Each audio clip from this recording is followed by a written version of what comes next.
I believe the factor that contributes to how fast it goes or how much it grows is simply the 120 value. How much value are you actually quantifying into it?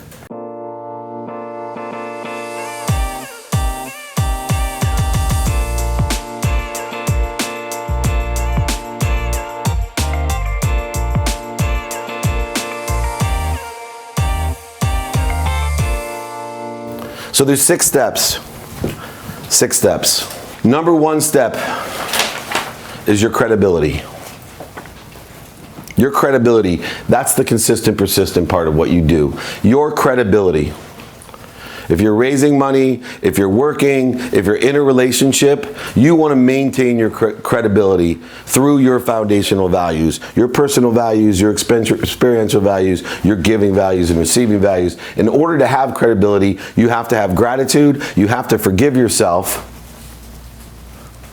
because those mistakes are going to happen. They don't diminish your credibility. It's what you do with your mistakes that diminish your credibility. When you hide from your mistakes, or hide your mistakes, or run away from your mistakes, that's going to affect your credibility. When you stand up and illuminate your mistakes, but you hide from that stuff, you don't illuminate it, you don't face it, you have no credibility.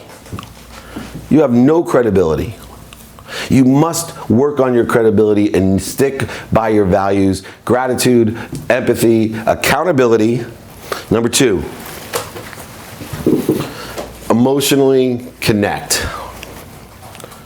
That's effective communication. Emotionally connect to what and how and why you do things. Emotionally connect. If you are not connecting to that which inspires you and emotionally connecting to other people and letting them know what you like and what you don't like, you're making a huge mistake. That's how we connect. You have to learn to emotionally connect to people. No matter what you're in. Marriages are ruined. Kids and parents' relationships are ruined. Business is ruined. You can't raise money. You can't sell a thing or make a dime if you can't connect emotionally at some level. My focus is to emotionally connect so that I can access the bigger Google, the bigger database of the world. Right? It's called the field of intention. It's the one that holds everything and has enough of everything for everyone. It's the thing that I access to allow and get out of my way to access the exact same way you do a search on Google. I do that with what I think, say, do, believe. My unconscious competency, the genetic side of it, the personality traits, characteristics, obsessions, and addictions that I have, as well as the energetic side. That's what I use. All right, number 3. Number 3, reasons. You got to know the reason that you're doing it. It's the why. But you just can't, the credibility, the emotional connection is my what. Then I got to know the reason I'm doing it. I'm amazed when I go out and speak so many times and I'll say to someone real quickly, what do you want? Anyway, reasons are important. What's the next? The next is what I just talked about, the impact. Let people know how is it going to impact them. All of the reasons and impact are back to fortify the emotional connection. It just fortifies it, right? You tell them, like, I know that you care about your kids, so I got you on the emotional side, but now I want to go through the reasons that it affects your kids and the impact it has on your kids. Oh, I'm really fortifying what we're doing in life. And all of this is just about sharing a vision, because anything that you want, whether it's for other people to emotionally connect or one from the field of intention if you get good, right? If you're not so worried about Google, but you're worried about the big database, it all is that connection. It's all reinforced by those reasons and impact. It keeps going back to the emotional connection. That cleans that connection, right? Everyone's always connected. It's just that it's corroded by our ego. The need to be right, offended, separate, void, shortages, obstacles, fear, anxiety, guilt, all frustration, all those things that slow us down, which also affect that quantitative factoring that I tried to explain with the 2s. All those things every day, which is why you should enjoy the consistent, persistent pursuit of your potential, so that now we have a higher degree, exponentially more consistently. But the ego's always there. Right? The ego's always there, so if our connection is more corroded, it's going to be there more. If it's a cleaner connection, it can't mess with us. What's the fifth one then? Capabilities. We got to be honest about our capabilities. What capabilities do I have? What ones do I want? We want a capability of what? Discipline. Consistent behavior. Because we know consistency leads to persistence, right? Consistency and persistence leads to that exponential growth and acceleration that we want in life. According to what we want, the emotional connection, the reasons, impacts, and the capability. And then finally, how do we materialize that? How do we make it real? It's right here in our perception. The only way is you have to quantify it. It has to have some structure. It's already here, right? It's already here. When you think about what you want, it's a possibility. When you have the reasons, impacts, and capabilities, it's a probability. But when you make it real,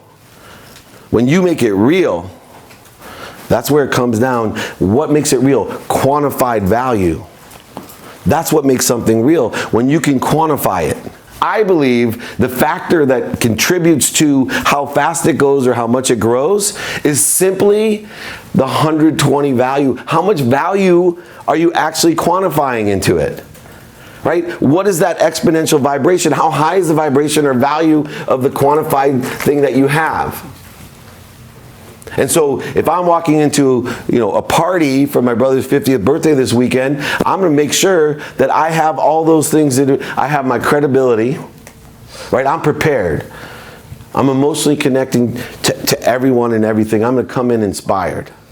I'm going to think of the reasons that I want to be here, the impact I'm going to have on all these people, and the capabilities that I have and I want and I need.